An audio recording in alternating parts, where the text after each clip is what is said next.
So యాక్చువల్గా మేము బయలుదేరింది 2:30 ఆఫ్టర్నూన్. చాలా బయట బాగా ఎండగా ఉండింది.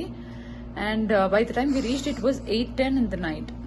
యాక్చువల్గా మేము ఏమనుకున్నామంటే 6-7 వరకు వచ్చేస్తాము, హాయిగా బీచ్కి వెళ్ళిపోవచ్చు అనుకున్నాం. కానీ చాలా టైం పట్టింది రావడానికి. And it was really hectic, ఎందుకంటే కార్లో వచ్చాం కదా. సో రోడ్వే చాలా హెక్టిక్గా అనిపించింది మాకు. అండ్ బ్రేక్ కూడా మేము తీసుకోలేదు అసలు. జస్ట్ మధ్యలో స్నాక్ బ్రేక్ ఒకటి తీసుకున్నాము, 5 minutes హార్డ్లీ, అది పెట్రోల్ పోయించుకునే దగ్గర. Bus that's it.